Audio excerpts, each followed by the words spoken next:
Disciplina espiritual. Una casa luz como disciplina espiritual. Y nuestro pasaje está en Marcos capítulo 9.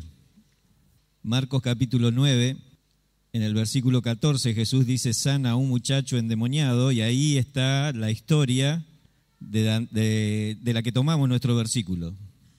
Versículo 21 dice, Jesús preguntó al Padre, ¿cuánto tiempo hace que le sucede esto? Está hablando del muchacho que estaba endemoniado, era un adolescente. Y el Padre dijo, desde niño. Y muchas veces le echan el fuego y en el agua para matarle, pero si puedes hacer algo, ten misericordia de nosotros y ayúdanos. Y Jesús le dijo, si puedes creer, al que cree todo le es posible. E inmediatamente el padre del muchacho clamó y dijo, creo, ayuda a mi incredulidad. Y cuando Jesús vio que la multitud se agolpaba, reprendió al espíritu inmundo, diciéndole, espíritu mudo y sordo, yo te mando, sal de él y no entres más en él. Entonces el espíritu, clamando y sacudiéndole con violencia, salió, y él quedó como muerto, de modo que muchos decían, está muerto. Pero Jesús, tomándole de la mano, le enderezó y se levantó. Y ahí está aquel pasaje, el versículo, esa frase, en el 28. Cuando él entró en casa, y está hablando Marcos, sus discípulos le preguntaron aparte, ¿por qué nosotros no pudimos echarle fuera al demonio? Y Jesús les contestó, este género con nada puede salir sino con oración y ayuno. Está hablando de lo que se llama disciplina espiritual. Ahí en la Biblia vas a encontrar dos clases de disciplina espiritual.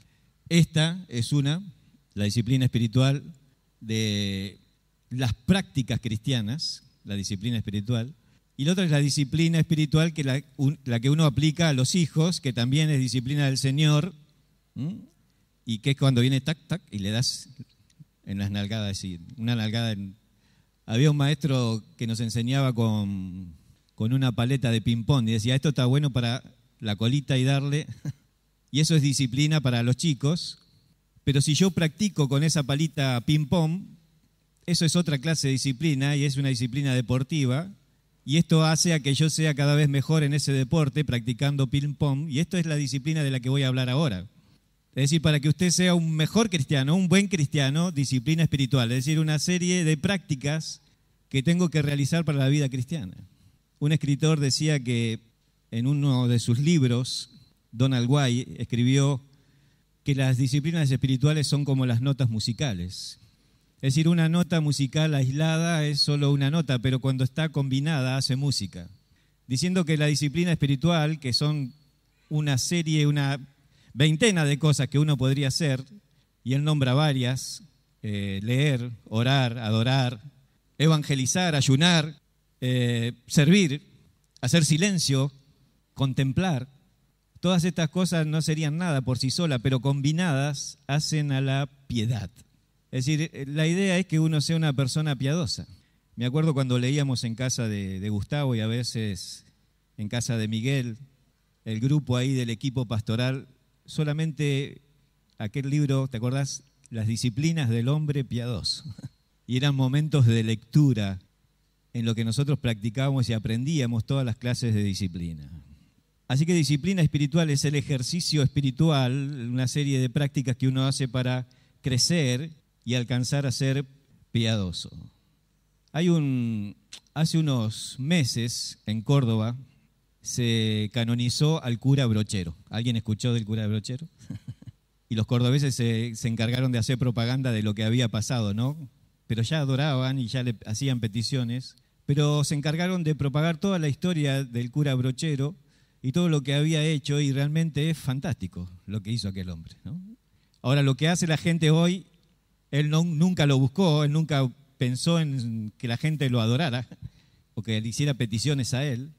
Era un hombre de trabajo, un hombre que fue a Tras la Sierra, a un lugar donde no había caminos, no había comodidades, a trabajar con la gente, a hablarle de Dios, a ayudar a la gente en sus enfermedades, porque había mucha gente con cólera, con lepra.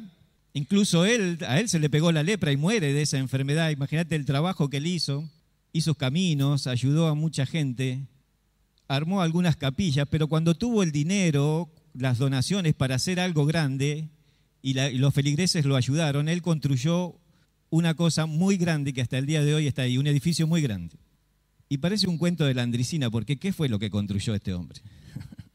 Podría haber hecho un convento donde las mujeres se iniciaran como para monjas o se iniciaran los muchachos para sacerdotes, pero no hizo un convento. Podría haber hecho una catedral con ese dinero, para que todo el mundo admirara en el medio de aquel valle entre las sierras una catedral hermosa y pintoresca. No hizo eso.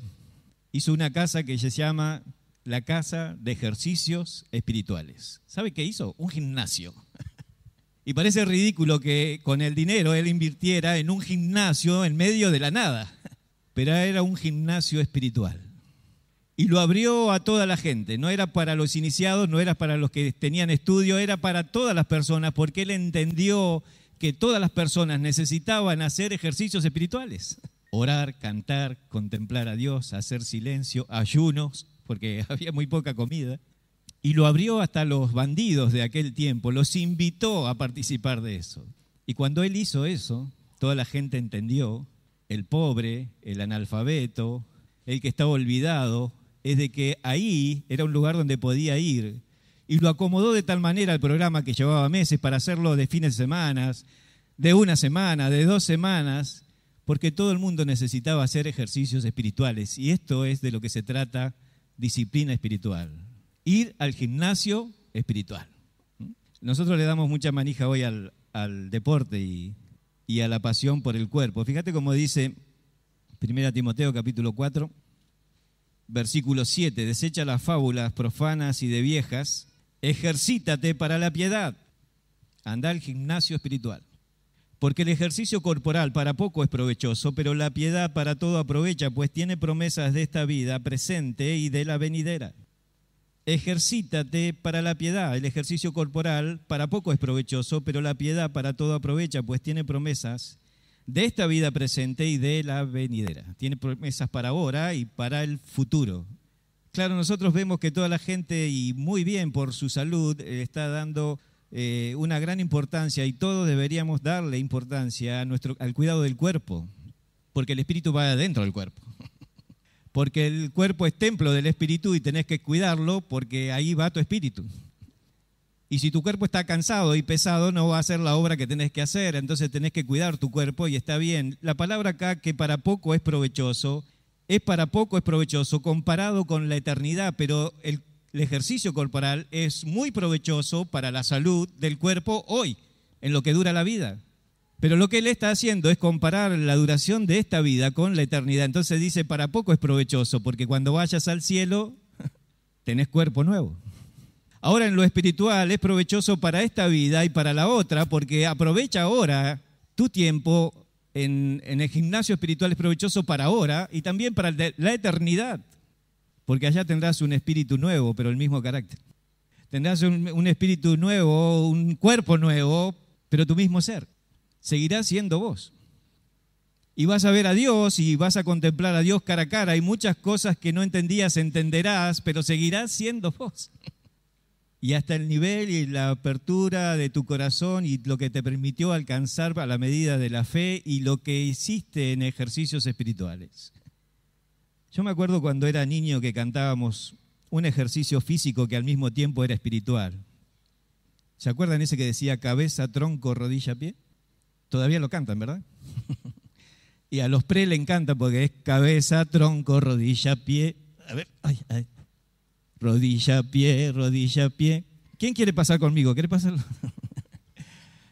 Cuando uno es adolescente ya no le gusta cuando el director de alabanza dice cabeza, tronco, rodilla, pie. A los pre, viste, los cansan, los campamentos, en todo, cabeza, tronco, son para Cristo. Pero cuando uno llega a esta edad como la mía, una edad madura, más dura que antes, entonces parece como que la rodilla y el pie están a otra distancia, ¿no?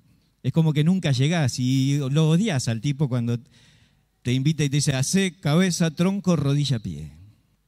Y cuando leía el libro de Donald White, cuando hablaba acerca de disciplinas espirituales para la vida cristiana, él nombraba entre las 4 primeras cosas que él tiene en su lista, está la lectura, la adoración, la oración y el evangelismo. Y después sigue la lista, 20 cosas. Pero yo cuando leía esta lista de la lectura, la adoración, la oración, ahí me agacho, el evangelismo. Pensaba que bien viene con esta canción, ¿no? Cabeza, lectura, tronco, adoración, donde está el corazón, rodilla, oración, pie, evangelismo. Y entonces dije, este tiene que ser el bosquejo, cabeza, tronco, rodilla, pie. ¿Querés hacer gimnasia espiritual? Es la misma que nos enseñaban cuando éramos niños o la que le enseñás a los chicos en la escuela dominical, en la horita feliz. Cabeza, tronco, rodilla, pie. Son para Cristo. Y entonces en este bosquejo podríamos empezar haciendo un ejercicio para la cabeza. Y ese ejercicio es lee. Lee, la lectura. Es un ejercicio para la cabeza. ¿Saben que el músculo de la cabeza, si lo podríamos nombrar como un músculo, solamente crece por la lectura? El único ejercicio que hace crecer el cerebro es la lectura. No hace crecer la cabeza, no tengas miedo. El cráneo no te va a crecer más, pero está demostrado que las personas que leen tienen más materia gris que el resto, o los que comparado con los que no leen. Así que lee porque ayuda a tu mente. Entonces la lectura no solo tiene bendiciones espirituales de la eternidad, sino que tiene bendiciones ahora.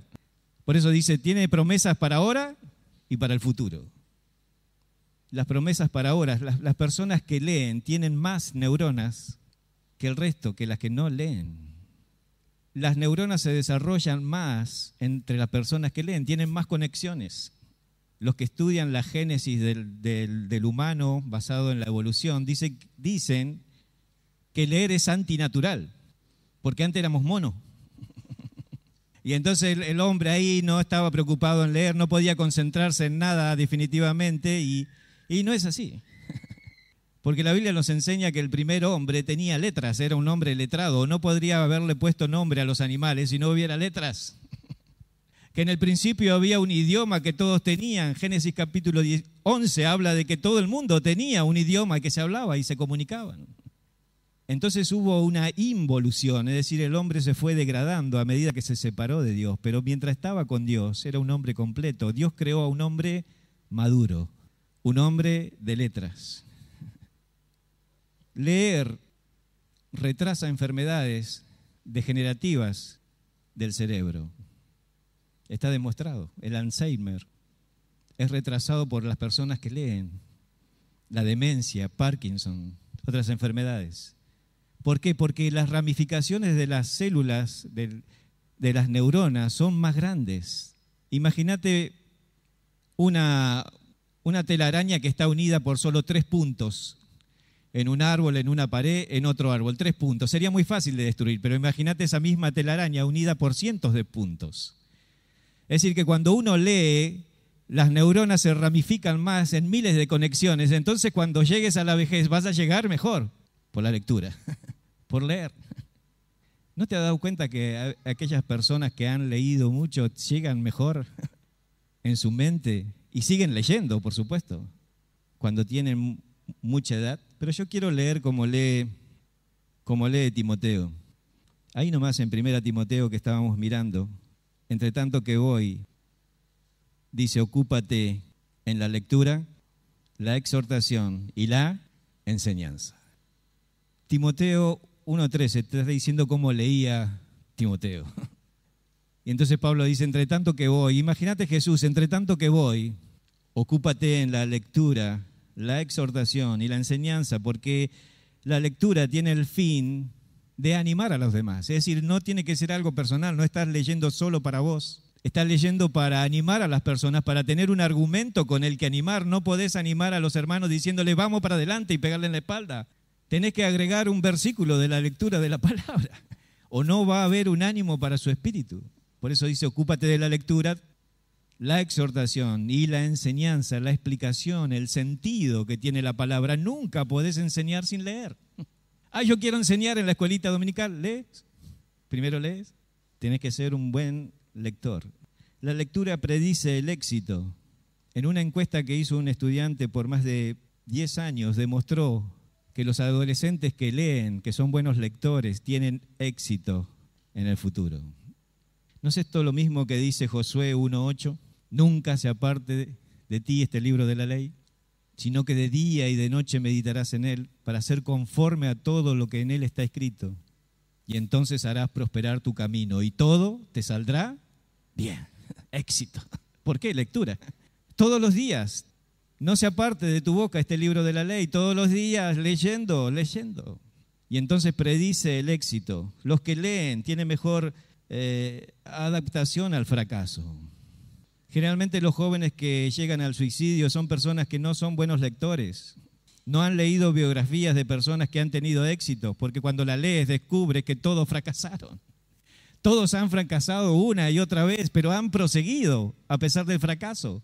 Y como siguieron ante el fracaso y otro fracaso, siguieron adelante, triunfaron. Si hubieran leído, claro, sacó una nota mal en aquel examen final y amaneció colgado en su casa, no había leído.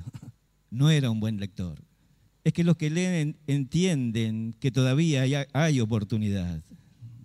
Leer acomoda la vida y ordena la vida. ¿Saben cómo caminan las chicas cuando quieren ser modelo? ¿Qué hacen con el libro? ¿Alguien sabe? ¿A dónde se lo pone? Acá, pero así, ¿no es cierto? Cerrado. Entonces tienen que caminar derecho y entonces enderezan su vida con un libro en la cabeza, ¿no? No adentro de la cabeza, afuera. Pero para ser cristiano y una disciplina espiritual, dice el salmista en Salmo 119, 133, ordena mis pasos con tu palabra. Adentro. Es decir, si no hubiera sido un buen lector, no podría enderezar sus pasos. Él metió el libro adentro para caminar derecho. Leer ordena la vida. Leer acompaña, termina con la soledad, abre la percepción de las personas a otras personas, la empatía. Es decir, uno cuando lee entiende mejor a las personas, se comunica mejor, tiene más palabras para comunicar. Cuando lee y el libro se transforma en un compañero. Es que cuando uno abre un libro, saca a un amigo a pasear. De página en página, él vuela a tu lado y si estabas solo, ya no lo estás más. No dejes que duerma en la biblioteca, cerrada su sala, sin nada que hablar. No dejes que se muera cubierto de polvo, con tantos tesoros que tiene por dar. Abre sus alas, pregúntale y deja un dulce silencio y que él tome el tiempo para contestar. Caminen sin prisa, susurrando 1000 sueños, porque cuando uno abre un buen libro, jamás lo vuelve a cerrar. Es un amigo. El libro es un compañero. Y hablo de todos los libros, pero ¿qué más de este gran libro que Dios nos ha dado? ¿Quién ha terminado de leerlo? ¿O quién ha leído un buen libro y lo ha tirado porque ya lo leí? No, es un amigo. Pero si está ahí, dijo un escritor en la biblioteca, es un amigo olvidado, pero si está abierto es un ave que vuela, es un amigo. Lee, lee, no dejes de leer. Regala libros, viene Navidad. Ahí están mis hijas, venden libros, cómprenle libros. No hay nada mejor que regalar un libro. Y hay libros para todos, hasta para bebé hay libros. Por eso es bueno que practiquemos esta disciplina espiritual. ¿Sí? Cabeza, ¿qué viene? Tronco. La única referencia a tronco está en 1 Samuel, al tronco no como árbol, sino al tronco como cuerpo. Y está referido a una estatua, en realidad no a un ser humano. 1 Samuel capítulo 5. Cuando los filisteos capturaron el arca de Dios, lo llevaron de Ebenezer a Asdod, y tomaron los filisteos el arca de Dios y la metieron en casa de Dagón, y la pusieron junto a Dagón. Y cuando al siguiente día los de Asdod se levantaron de mañana, he aquí Dagón postrado en tierra delante del arca, y tomaron a Dagón y lo volvieron a su lugar. Los filisteos le habían quitado el arca de la alianza al pueblo de Israel. El arca era una caja de oro, un símbolo donde estaba Dios. Lo pusieron en el templo de Dagón y cuando amaneció, la estatua de Dagón estaba postrada delante del arca. ¿Me siguen? Versículo 4, y volviéndose a levantar de mañana el siguiente día, he aquí Dagón había caído postrado en tierra delante del arca de Jehová, y la cabeza de Dagón y las 2 palmas y sus 2 manos estaban cortadas sobre el umbral, habiéndole quedado a Dagón el tronco solamente. Y esto que habla del tronco es también una figura de la adoración, es como decir, el ídolo se postra delante de Dios. Y todo en la adoración antigua estaba relacionado con el tronco, es decir, uno debía inclinarse en señal de adoración. Y si ves a los judíos orando en el muro de los lamentos, ellos están haciendo así porque ellos dicen que hay que adorar con todo el cuerpo y es una demostración de la adoración, de que uno se va inclinando delante de Dios. Es más, cuando el pueblo tenía que subir, siempre subir a Jerusalén, y por eso la casa de Dios estaba en un monte, la idea es que uno llegue doblado, encorvado. Porque cuando vas y practicas esto, nosotros no tenemos la experiencia de las montañas, pero cuando vas a la sierra en Córdoba de paseos, te das cuenta que no podés subir la montaña así parado, todo orgulloso. Las montañas se suben doblado. Tenés que subirla doblado, no hay manera. Vas caminando pero doblado porque es la posición en la que se puede subir, y cuando uno llega ahí y está en las condiciones, ya está todo doblado. Porque la idea es que con el tronco estábamos ahí adorando. Ahora, Dagón era un hombre, era una estatua sin piernas, ¿no? Era como el hombre pez, como una sirena pero hombre. Y en el último caso, él está sin cabeza, cortada la cabeza, es la estatua, cortadas las manos y solamente el tronco. Es decir, que el resto no le quedó, pero solamente el tronco, y ahí estaba postrado delante del arca. Y esto es señal de que a veces solamente adoramos a Dios, y eso no es una disciplina que pueda llevarnos a la piedad, solamente adorar.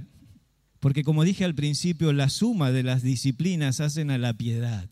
Y entonces uno debe adorar con la cabeza, tronco, rodilla, pie, completo. Pero Dagón estaba ahí sin la cabeza y sin las manos, solamente el tronco. A veces adoramos, solo cantamos, solo contemplamos, y no hay nada en la cabeza y no hay nada en las manos. ¿Cantaré con la emoción o cantaré con el entendimiento también?, dice Pablo. Todo. Cabeza, tronco, rodilla, todo. Por eso en la adoración tiene que estar involucrado todo nuestro ser. Loat es una palabra que habla de alabanza. Yo quisiera que miremos un pasaje en Ruth. Samuel, Jueces, Ruth. Ruth capítulo 4. ¿Se acuerdan la historia, no? Noemí tiene 2 nueras, han quedado solas, los 3 maridos han muerto, pero Ruth se queda con ella, consigue un novio nuevo y da a luz un hijo. Y cuando ocurre esto, en el capítulo 4 de Ruth, versículo 14, o desde el 13, pues tomó a Ruth y ella fue su mujer y se llegó a ella, y Jehová le dio que concibiese y diese a luz un hijo. Y las mujeres decían a Noemí, loado, y ahí viene la palabra load, loado sea Jehová, que hizo que no te faltase hoy pariente cuyo nombre será celebrado en Israel, el cual será restaurador de tu alma y sustentará tu vejez, pues tu nuera que te ama lo ha dado a luz, y ella es de más valor para ti que 7 hijos. Y tomando Noemí el hijo, su nieto, lo puso en su regazo y fue su cuidadora, su aya. Y le dieron nombre las vecinas. Este es el único caso en los que los vecinos le pusieron nombre. Diciéndole, ha nacido un hijo a Noemí, y lo llamaron Obed. Este es el padre de Isaí, el padre de David, el padre de Jesús. Y acá ocurre algo interesante. Ellos van a decir, load a Dios. En 1 Crónicas 16:4 dice que load a Dios está después de la confesión. Era cuando la gente llevaba el arca de la alianza, iban adelante confesando y aclamando a Dios. Y load a Dios. ¿Qué lo hacen? Que confesasen a Dios, dice, que lo hacen a Dios. Está hablando que la adoración, lo que tiene que ver con el tronco, primeramente tiene que ver con una confesión. ¿Cómo adoro a Dios? Entendiendo que soy pecador, entendiendo mi situación delante de Dios. Por eso de inclinarme delante de Dios, una confesión. La gente que crucificó a Jesús, dice la Biblia, volvía golpeándose el pecho, ahí el tronco, confesión, dolidos por lo que habían hecho. ¿Cómo podemos loar? Y me fui a las rodillas, ¿no? La otra palabra es Obed. Obed significa siervo que adora. Siervo que adora. Ahora, las vecinas le pusieron el nombre, ¿no? No le puso el nombre el padre, no le puso la madre. Las vecinas estaban tan entusiasmadas. Te nació un hijo, va a hacer esto, va a hacer lo otro, va a ser restaurador de tu alma, te va a ayudar. Porque esta mujer estaba muy triste. Esta mujer que se llamaba Noemía se cambió el nombre y se puso Mara, que significa amarga. Estaba amargada, pero nació Obed. Y en vez de significar alegría, que podría haber sido, las mujeres le pusieron servidor, adorador. Porque no puede haber un adorador que no sea servidor. Porque si no hay relación, es decir, vos podés adorar a Dios, pero no es coherente si no hay un servicio. Por eso las manos tienen que estar pegadas al tronco. ¿Se acuerdan la tentación de Jesús? Ahí Satanás le dice que lo adore. ¿Y cuál fue la respuesta de Jesús? Al Señor tu Dios adorarás y a Él solo. Adoración y servicio van juntos. Y entonces va a decirle a Noemí que no solo tiene que decir que Dios es bueno, no solo tiene que cantar que Dios es poderoso, tiene que servir a ese Dios bueno, santo y poderoso y responderle de la misma manera, con sujeción ante su poder, con santificación ante su santidad, con humildad ante su presencia. Él es un servidor y adorador. Jesús le dice a la mujer ahí en Juan capítulo 4, vendrán los verdaderos adoradores, no en este monte ni en aquel, los que hagan de corazón. Servidor y adorador. Me voy a rodillas y no... ¿Por qué rodilla a pie, rodilla? Amistad. ¿Saben que en esta historia de Ruth, la palabra Ruth significa amistad? Porque para adorar a Dios con el tronco tenemos que loar a Dios, es decir, ir con confesión y darle gracias por su perdón. Porque para adorar a Dios tenemos que servir, acompañar la adoración con un servicio. No venimos para recibir, venimos para dar. No estamos en la iglesia para ver lo que nos podemos recibir de los demás o lo que Dios tiene para dar. No estamos para dar, usted tiene que estar preparado para dar. Y venir con algo para entregar y dar a Dios. ¿Se acuerdan los magos cuando adoraron a Jesús? Dice, le adoraron y sacaron sus tesoros. Adoración y servicio. Traían algo para adorar. Pero ahora viene la palabra Ruth y significa amistad. Usted tiene que en su casa practicar estas cosas. Practicar la lectura con sus hijos, enseñarles a leer, pero practicar la adoración, confesar delante de sus hijos, adorar, cantar, pero mostrarles también un servicio y servir junto con ellos, amistad.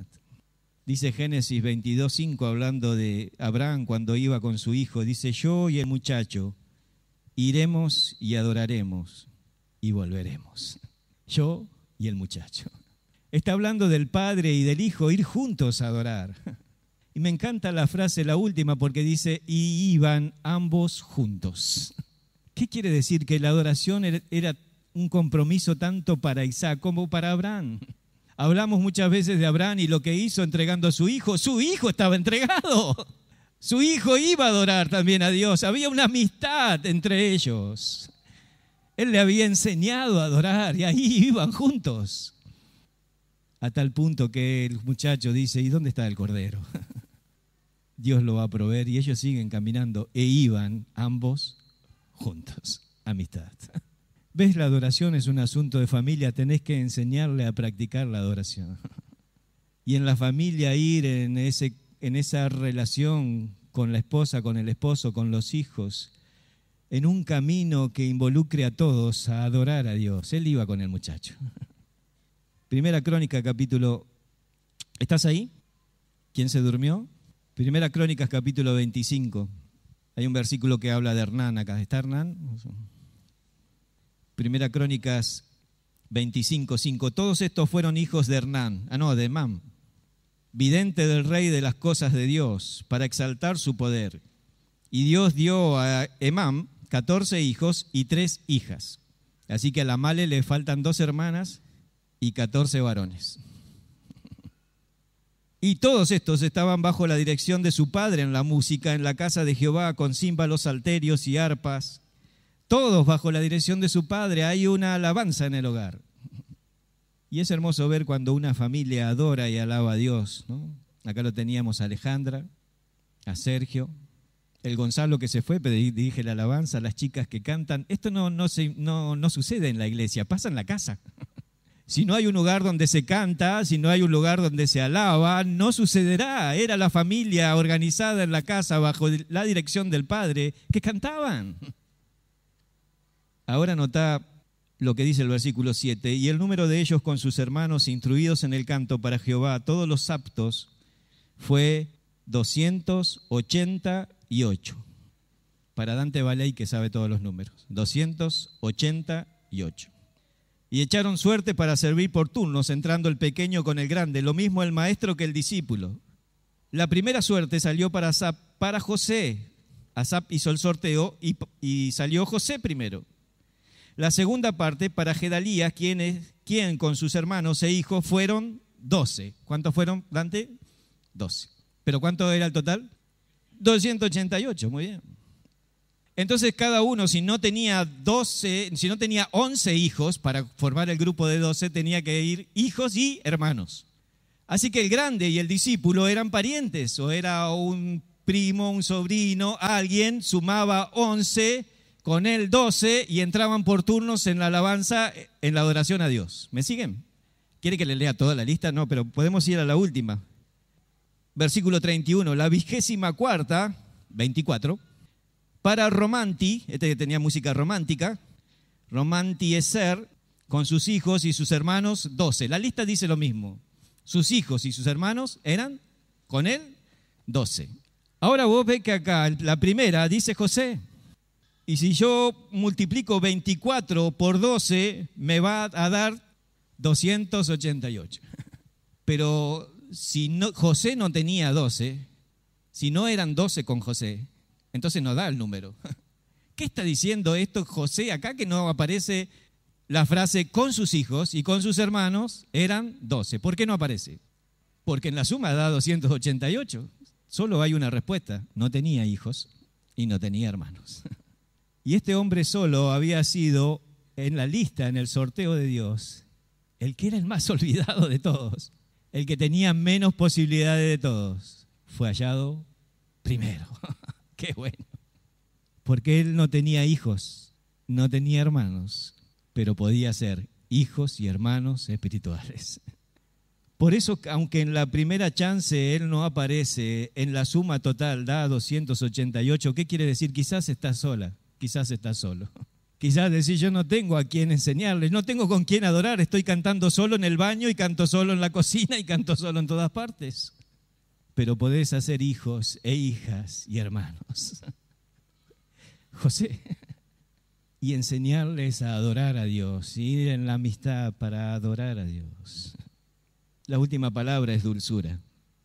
Noemí significa dulzura, era la señora mayor aquí, en el libro de Ruth.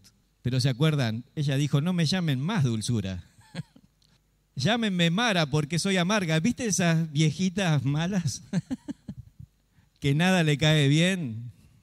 Porque de dulzura, de una persona dulce como la miel y preciosa en sus modales y en su ser, se transformó en Mara, resentida y amargada.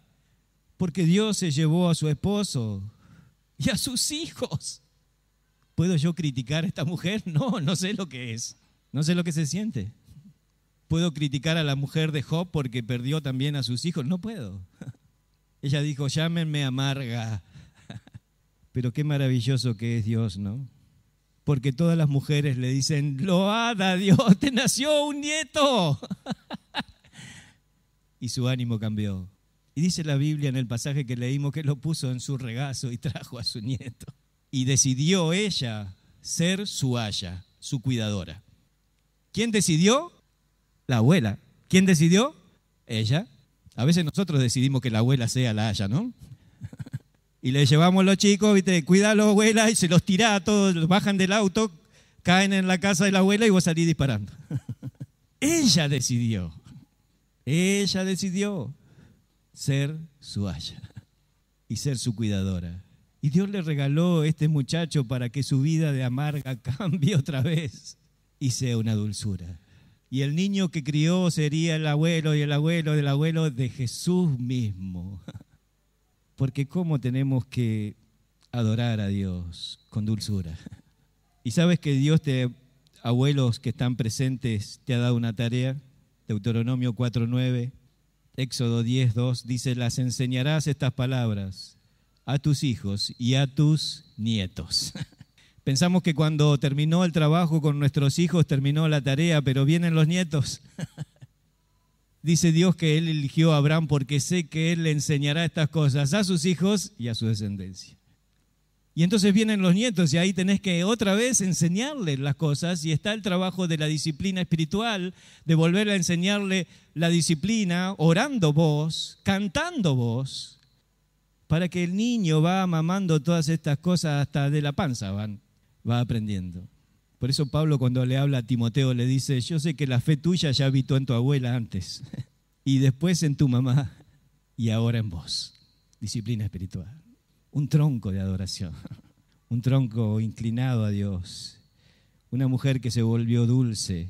En 2 Samuel 23:1, hablando de David, que sería nieto de este muchacho que ella tenía en el brazo, dice la Biblia, fue llamado el dulce cantor de Israel.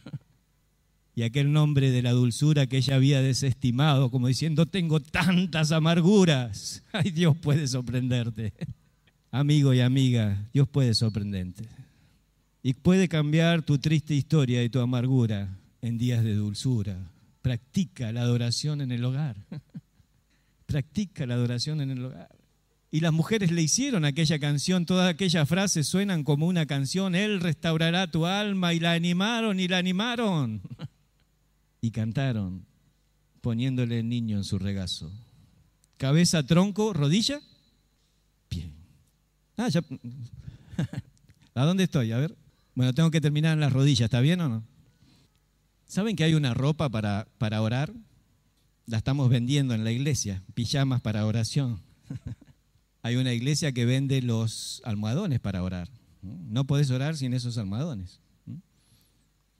Calzan justo en la rodilla y te llevan tu oración de una manera mágica hasta el mismo trono. Y nosotros queremos vender los pijamas para orar. No, es una broma, nadie lo crea, no vaya a pedir pijamas. Pero hay una ropa para orar y esa ropa también la tiene Timoteo. 1 Timoteo capítulo 2, versículo 1. Pablo le va a decir la manera de ponerse la ropa para orar. Y en ese versículo 1 le dice que haga rogativas, oraciones, peticiones y acciones de gracia. Y ahí tenés la ropa para orar. Y está hablando de rogativas, de aquellas cosas que uno está pidiendo y está diciendo, termina la frase, por todos los hombres. Es decir, estamos rogando, clamando por necesidades, pero está diciendo, hacelo por los demás. Es que estamos llenos de oraciones egoístas. Y hacemos una lista de peticiones de lo que nosotros necesitamos y quizás al final me acuerdo de alguien, pero la idea es orar por los demás. ¿Amén? ¿Estás ahí? Orar por los demás. Dios se encarga de lo tuyo, orá por los demás, que no quede espacio para vos. Orá por los demás. Esa es la ropa para orar. Luego le dice oraciones. Esa palabra implica la pasión con la que uno expresa la oración, es decir, orá apasionadamente. Ponele pilas a la oración. Pero estoy orando por otro, ponele pilas. ¡Fuego! Luego habla de peticiones y la palabra en griego está significando una petición de un menor a mayor. O sea, entendé que ante quien estás pidiendo es mayor. No te pases, es Dios. Es tu amigo, es tu hermano, pero como dice Jesús, Él no es igual. Jesús Adrián Romero en una canción, Él se hizo hombre, Él caminó con nosotros, Él comió, Él durmió, Él se cansó, pero Él no es igual a mí. Él no es igual a mí.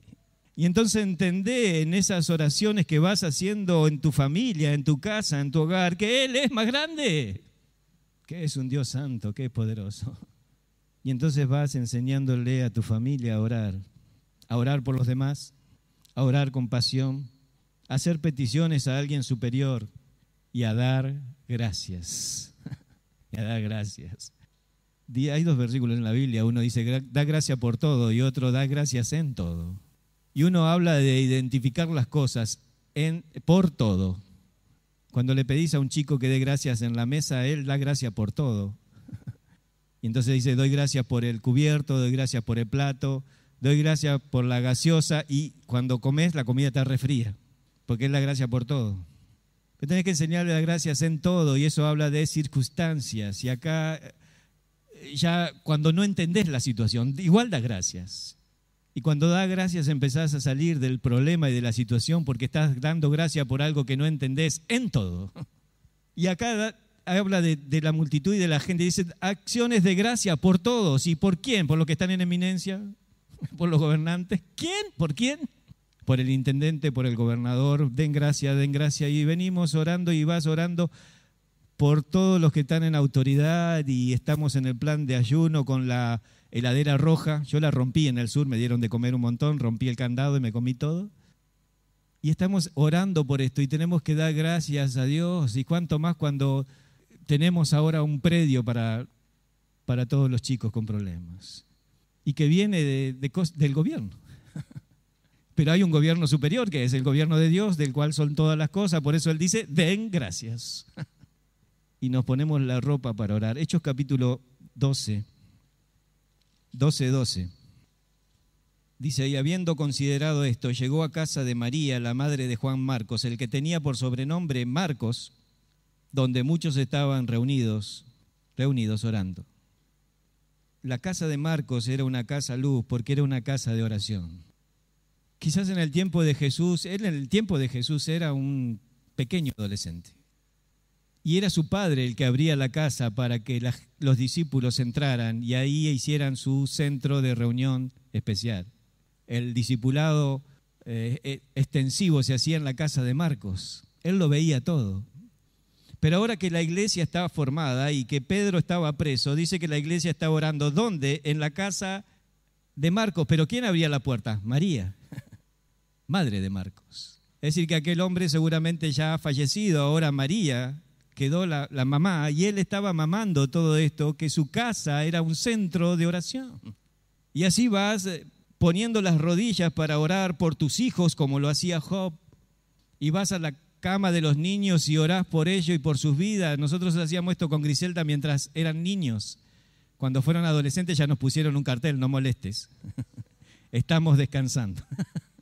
Pero está bueno cuando es niño y no sabe y vas ahí, no lo nota, te arrodillás y orás por ellos, como hacía Job, dice la Biblia, todos los días, disciplina espiritual, todos los días.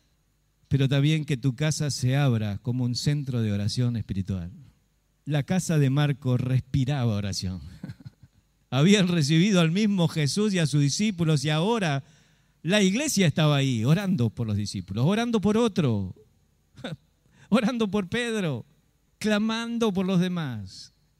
Rodillas. El último es, tengo más, pero Gustavo me va a pegar. Pie. Cabeza, tronco, rodilla. Y cuando hablamos de pie, hablamos del Evangelio, ¿no? Dice Isaías 52, cuán hermosos son los pies de los que anuncian las alegres nuevas, las buenas nuevas, las nuevas de salvación. Qué hermosos son los pies para evangelizar. Efesios 6:15 dice, calzados los pies con el apresto del Evangelio de la paz. Los pies para evangelizar. Y entonces es la palabra id, porque en Marcos capítulo 16:15 dice, id y predicad el Evangelio por todo el mundo.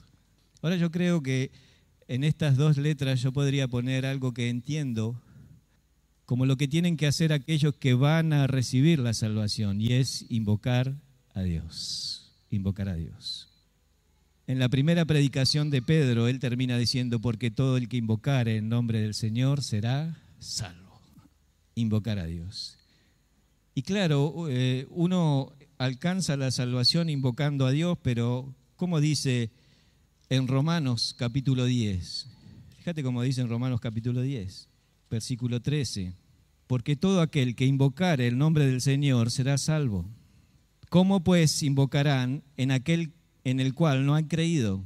¿Y cómo creerán en aquel de quien no han oído? ¿Y cómo oirán sin haber quien les predique? ¿Y cómo predicarán si no fueren enviados?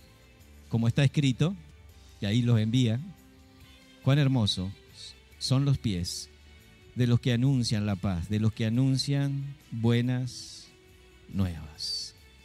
Un hogar luz debe ser un hogar en donde el padre, la madre y los hijos anuncien las buenas nuevas de salvación y estén encargados de predicar el Evangelio.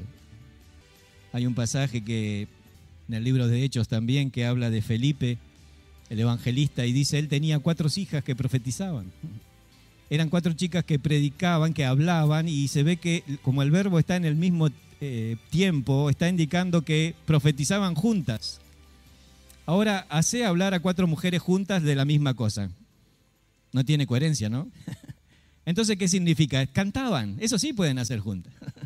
Así que Felipe tenía en la casa 4 niñas que cantaban, hablaban la palabra cantando, y muchos se han convertido de esa manera, sin más. Es más, escuchando una melodía solamente de algún viejo himno de salvación. Y él aprovechaba aquel movimiento y entonces predicaba. Era un evangelista completo. Las chicas trabajaban en evangelismo. Pero aquel pasaje en Génesis capítulo 4, versículo 26, habla de Enoc. Enoc nació y fue hijo de Set. Dice la Biblia que cuando él nació, los hombres comenzaron a invocar a Dios. Comenzaron a invocar a Dios. ¿Sabes que hasta ese punto ninguno había invocado a Dios? Y uno se extraña porque habían pasado cientos y cientos de años desde que nació Adán hasta que nació Enoc, y nadie había invocado a Dios hasta que nació Enoc. Enoc significa hombre mortal. Creo que cuando la gente entendió y empezó a llamar a Enoc hombre mortal, se dio cuenta de su propia realidad.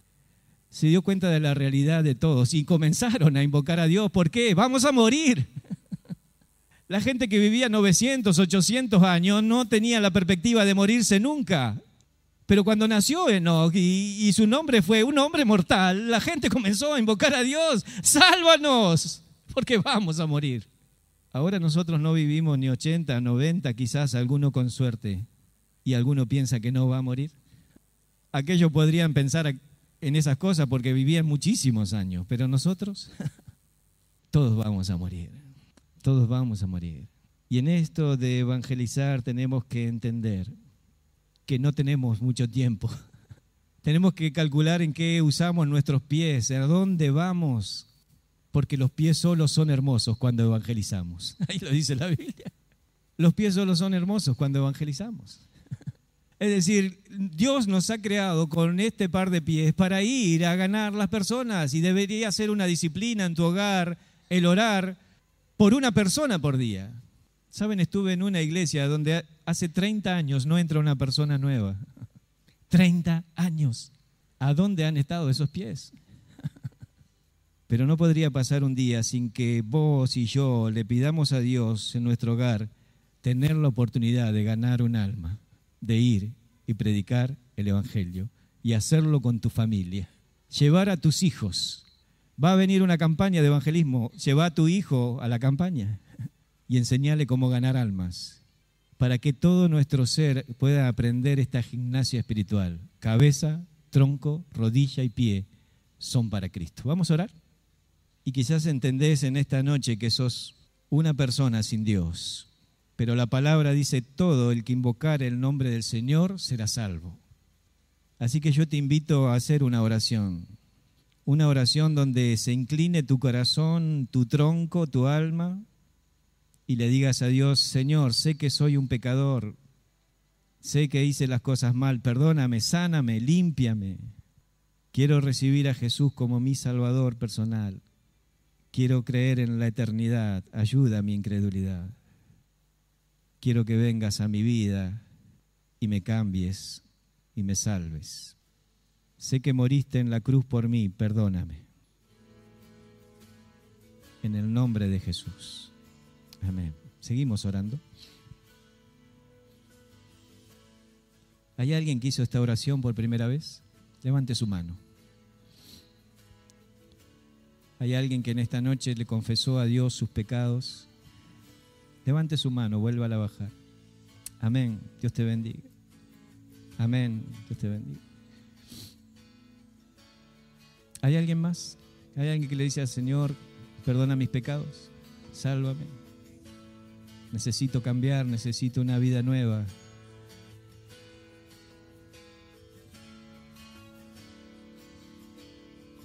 Señor, sálvame. Amén, amén.